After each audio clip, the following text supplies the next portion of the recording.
Welcome to HortTube. My name is Jim Putnam. In this video, we're going to bounce around like we've been doing in the videos recently and show off some plants going in the ground. Mainly in this video, plants going in containers, possibly some pruning, lots of different projects going on here in the garden. We have a ton of things going in. This place is going to be full on clown college design. For sure by June. It's going to be very, very colorful. So feel free, please follow along with us to check that out. On the container front this year, we decided to change out all of our soil mix that was in the containers. Some years, most years actually, I'll just take out a segment. If I was planting some sort of annual or perennial or replacing one or two things in the container, we just kind of cut out a segment of the soil and dispose of it. And when I say dispose of it, it ends up under a shrub somewhere or in the vegetable garden or something. When we replace a small amount of soil, we had probably been 3 years since we had replaced all the soil in our large containers. So this year we took the opportunity, because most of the plants had been taken out of the containers for the winter and stored in the ground. We took the opportunity to replace all the soil, and we used the Soil Cube veggie mix. And the veggie mix, the difference between the regular Soil Cube humus or compost and the veggie mix is it has some pine bark added to it, which I really like for containers. And it's how I make my container mix anyway, so it was nice to have it kind of pre-mixed, because I use compost and some sort of bark mix every year. The bark helps with a little bit of drainage, and the compost can be quite heavy in the container. That's why a lot of people use more peat. It's various reasons people use a lot of peat, but peat can be a little bit lighter as well, make the container a little easier to move around. But I've always chosen to use compost and bark. We're lucky enough to have pine bark soil conditioner available here in the Southeast, and hopefully where you are as well. Container wise, some of the containers and stuff's going to be in the video too, talking about container design. You'll always see the formula based planting of containers where you have one thriller and then fillers around it and then spillers over the edge. We're all over the place. We'll do some of that. We'll do one plant in a container. We'll just do two contrasting plants in the container where it's contrasting color or texture or flower color, whatever it is, and then sometimes, just whatever we feel like doing. It's the same for you. It's whatever you feel like doing. We do a lot of recycling of things, and so this crepe myrtle will be its second year in the container behind me. The boxwood will be new. The Japanese maple's new, but was unboxed in a Mr. Maple video. But other things that are going to be in the containers are things that we've been using for several years, ground covers that we literally dig out of the ground and add to the containers, which I've got right here. So there you go. The first container is going to be a real simple one, but I'm super excited to show off the Better Boxwood brand now. This has been a few years in the making. These are blight-resistant boxwoods.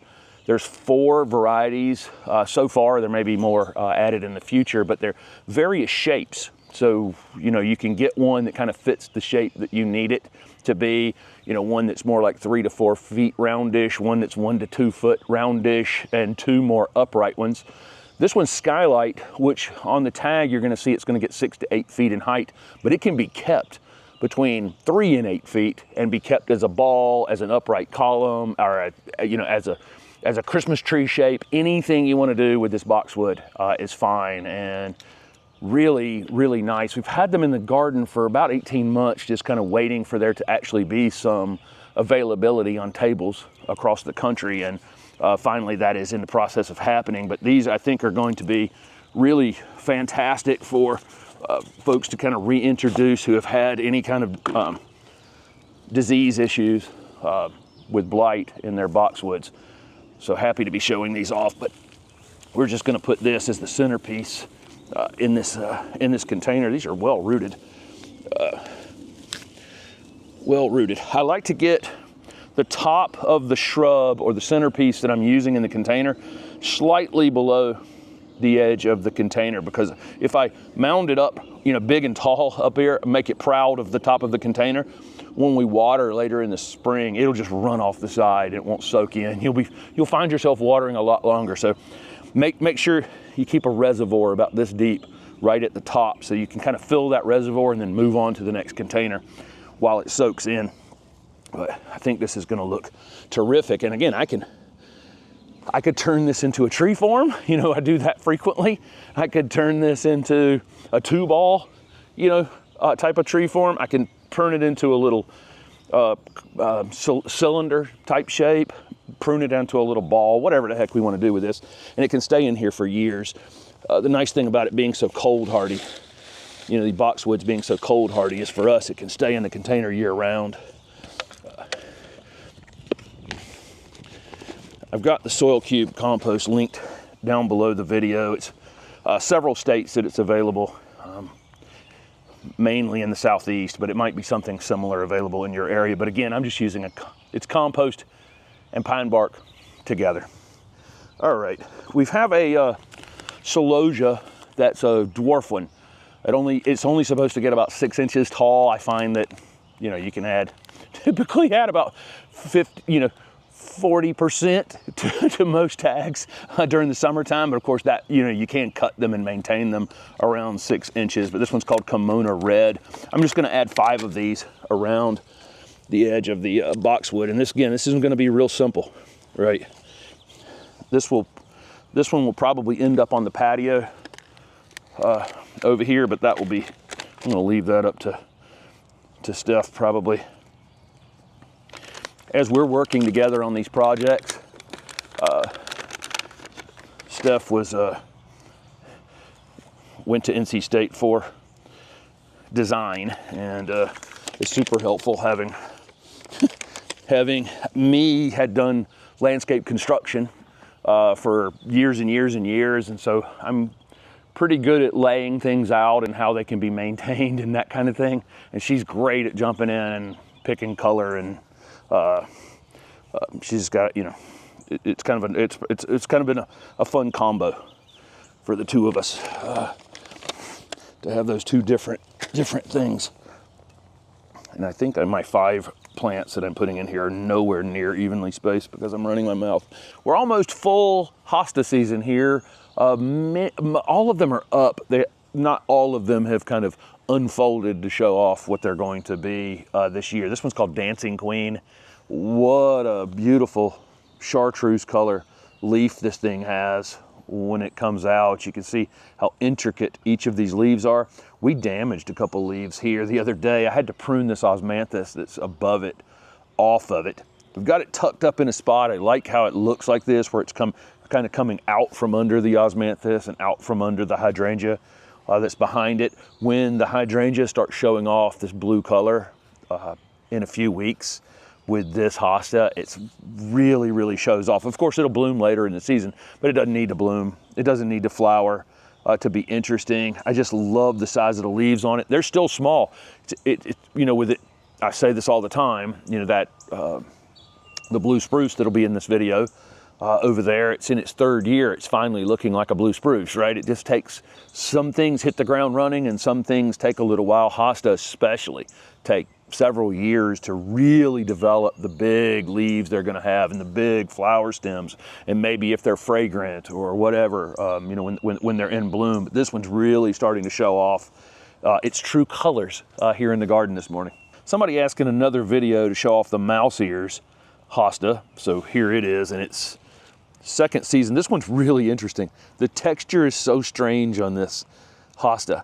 Most hosta have, you know, what feels like pretty thin leaves. This one is weirdly, almost feels succulent like. So strange. It's such a strange little plant, but really like this mouse ears hosta. We'll divide this one eventually. I think it looks great next to a sidewalk like it is here with some sort of natural stone. Just really kind of shows off.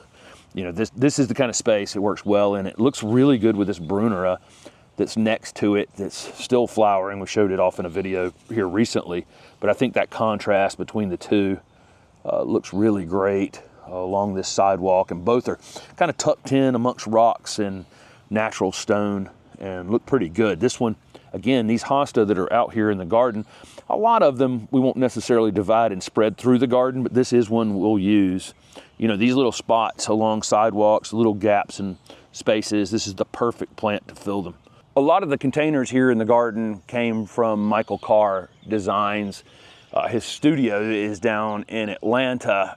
You can go over to his website and he's got a retail thing on there where you can put in your zip code and find out closest retailer to you that sells Michael Carr Designs containers. We've been down there a couple of times, and he's been kind enough to send us some really beautiful containers for this garden, and he's constantly changing designs. It's kind of fun to go down there because he just I think just he's very energetic and fun to be around, and he puts a lot of effort and time into these beautiful containers.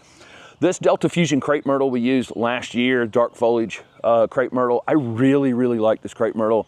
You know, I'm not the biggest crepe myrtle fan in the world, but this thing is incredibly showy. The pink, the hot, almost hot pink flowers on it really shine against this darker foliage.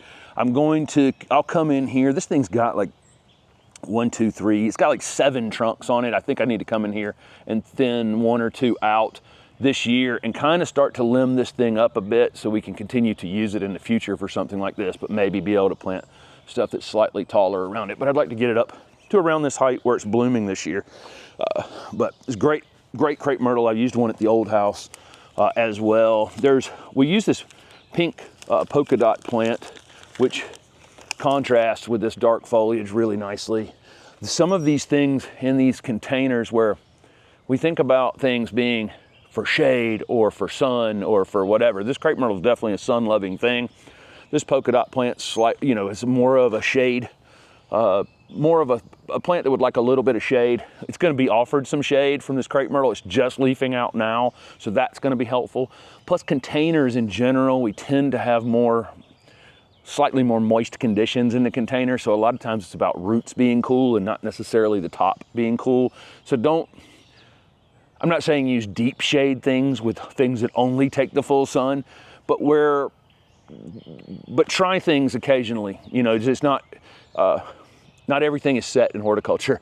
You know, there's a lot of things that need to be debunked sometimes. And so a lot of times things that like the shade actually just like cool roots. Okay, we love these little pink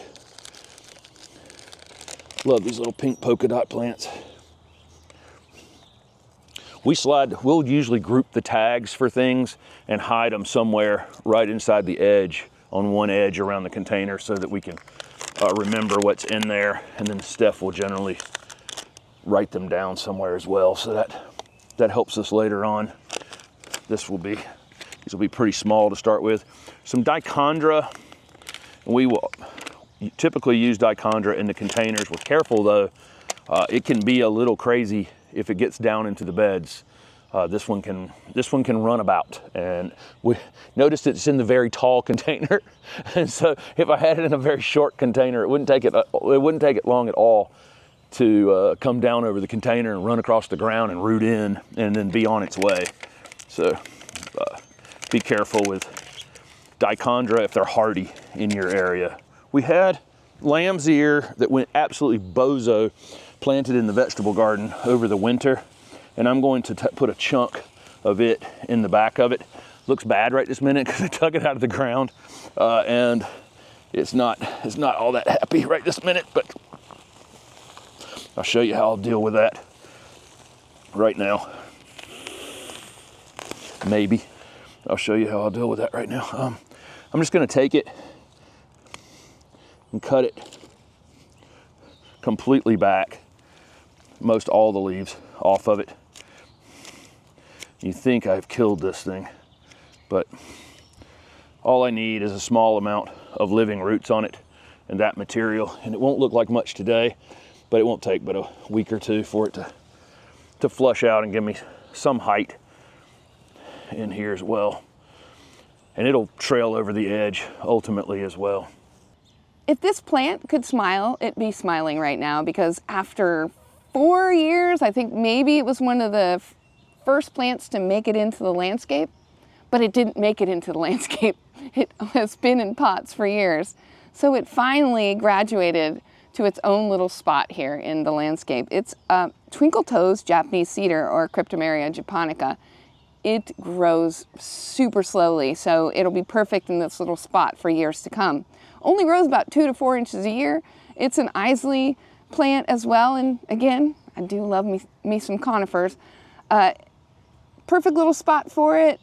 Maybe I'll put some short annuals around it and just let it be happy here. We got this Japanese maple from Mr. Maple. This is a Makawa, which we didn't have in the garden, and we have maybe 3 more Japanese maples that are going in the ground, at least 2 beyond this one, and that's going to give us probably all the Japanese maple room that we had. But this Makawa could stay in this container for a long time. It's going to, you know, be this wide and this tall years and years and years from now, and I could keep it whatever size I want to keep it. This might be, you know, from Japanese maple folks, the most Japanese maple. It's got all the you know, the interesting foliage, the way the foliage is arranged on the stems, all the interesting habit that it has. It looks kind of wind blown. It looks kind of bonsai'd on its own, which is interesting.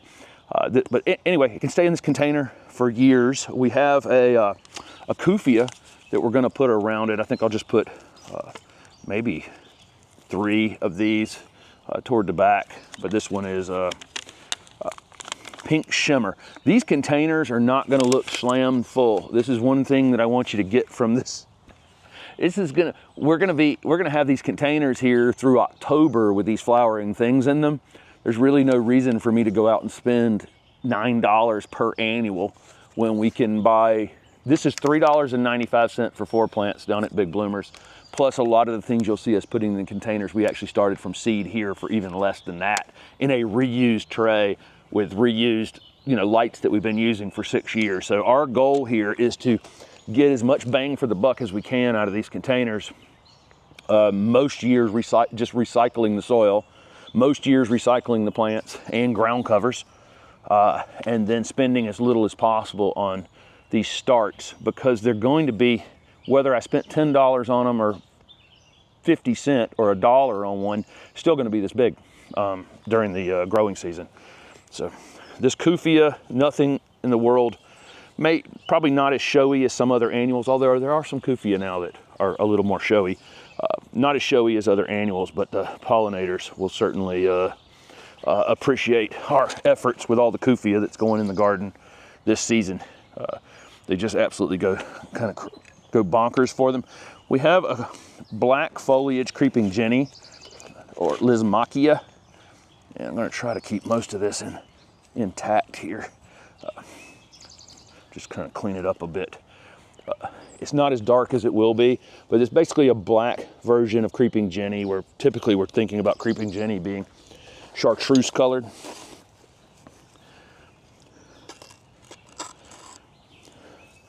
But this is one of Steph's actual favorites here in the garden last year when we used it.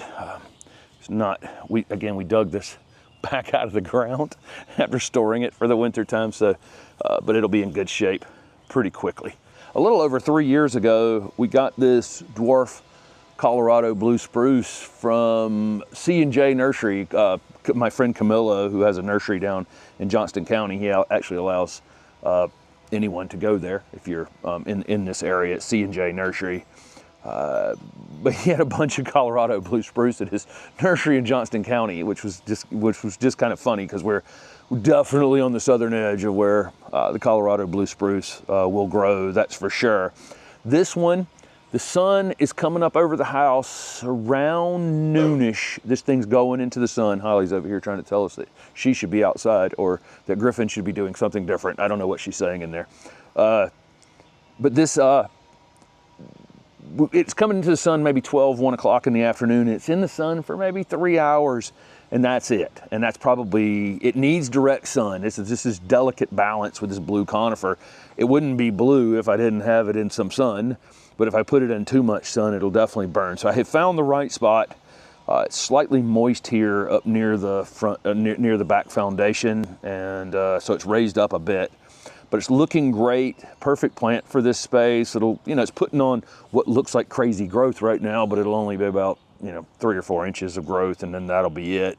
It can stay here for years and years. Ultimately, this one, even the dwarf one's going to try to get, you know, 4, 5, 6 feet over a 20-year period of time, but you know, that's kind of irrelevant. It'll be, it can be in this space for the next decade without causing us any issues. But just love this thing when it comes out. And of course, you guys in cooler areas, you know, these are, you know, when you go north, it's a dime a dozen plant. When you come south, it's like, can you find a spot for one? Can I find a spot for one? And you guys are up there doing the same exact things with some of our leafy evergreen things that you want to grow in your gardens. Maybe this camellia that's behind me is something you covet. Well, we covet some of these conifers that we can't necessarily grow in the southern heat and humidity. All right, so Jim was saying that we harvest the ground covers from our yard in order to use them in containers to save money, and it's worked really well year after year.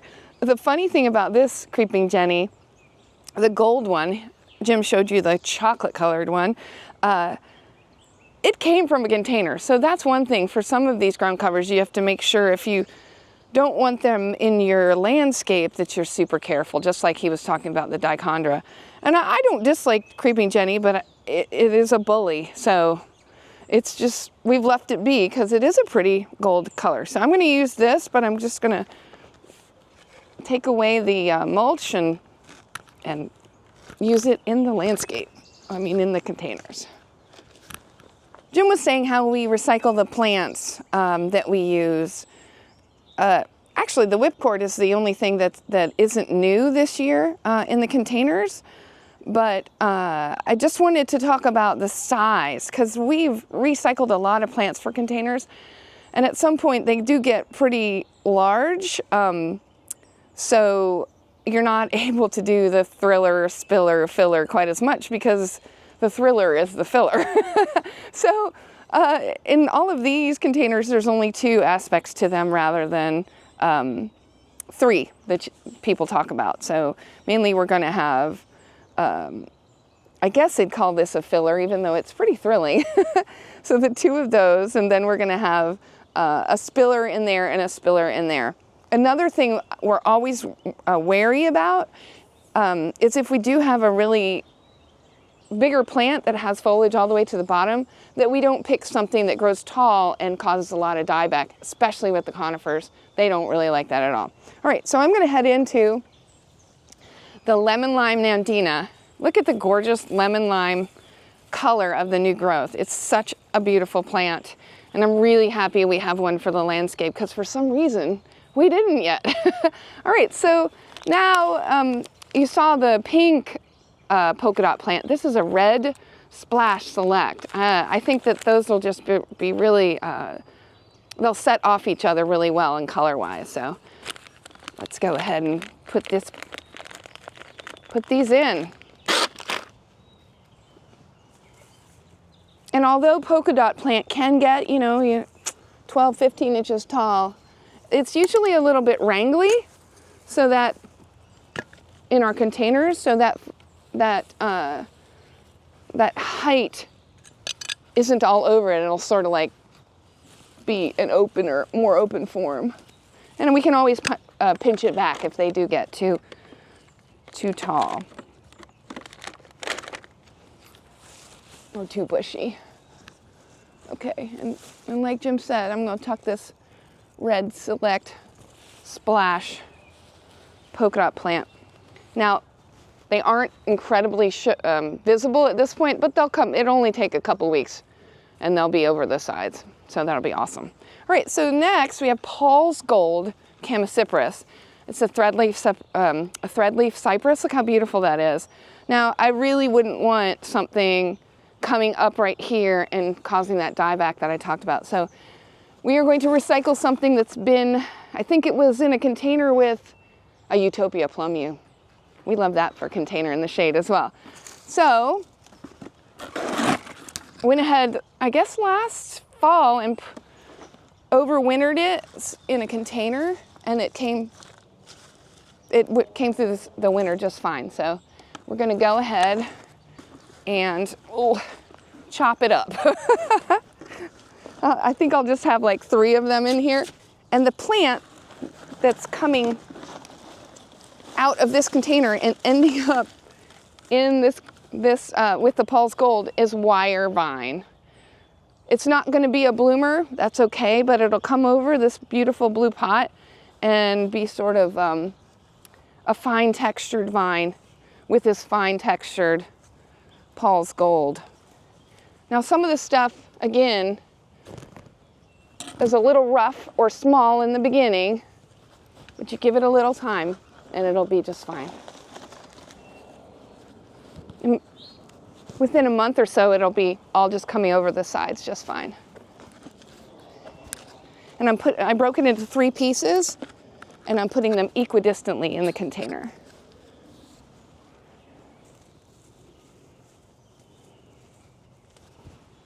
Okay, again, give it a little time, but that coming over the side will be just beautiful.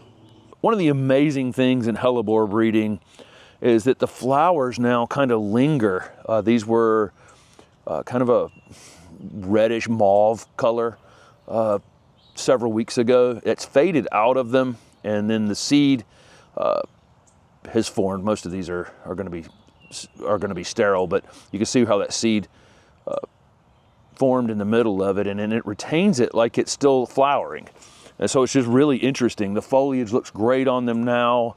The flowers linger for a long time, and just really the breeding work that's gone into hellebores is unbelievable to me. And this is one of our favorites, and I've said this for a couple years now.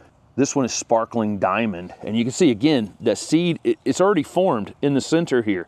It's already finished. This flower is done, but in every way it still looks like an open flower. And it stays like this. It'll stay like this right up until May. Eventually this new foliage for this year, which is quite a bit more vigorous as we would expect in its 3rd year in the ground. These were bought as little cells up at Pine Knot Farms at one of their open houses. We saved a ton of money on hellebores, but it has taken 3 years for them to show off in the garden by buying them in much smaller containers. But we didn't have to spend $30, $40 a piece on them. We bought them in 6 packs and the tiniest things we could buy them in, and tried to avoid stepping on them for 3 years. And now here they are. And this thing, it's finished. It's technically kind of finished blooming, but it still is looking like it's in peak bloom a month and a half later. In this 3rd container, we're putting a whipcord Thuja plicata. Easy for me to say. It's a Western arbovitae. It's more heat tolerant. So we're really pleased to put it in a container. We had it in a container last year, so it's only one of these 3 to be recycled. This has a great texture. It reminds me of Frankie Boy that we put in the front. It just makes you want to touch it. It's like a hairdo gone wrong or gone right. And it also reminds me of our trip to Isley Nursery. If you remember, we did a video or several at Isley Nursery, and I'm not wearing my conifer collector t-shirt today, but I am definitely a conifer collector, and in our garden here we probably have 25, 24, somewhere around there conifers, so it's just super exciting to have this one here. So anyway, so it's a fine textured whipcord Thuja. I could have put a nice wire vine in there, recycled from the yard, but I'm going to go ahead and put Creeping Jenny. And I just harvested it again from the yard. This is one where it will end up on the ground, and I'm going to have to make sure that if I don't want it there forever, that I take care of it. I'm just going to pop some in there, and it'll come over. It'll be a great contrast with this gorgeous Michael Carr blue pot. It only takes a very little bit of this to make a grand statement, which is why it can run amok, as Jim said, I think.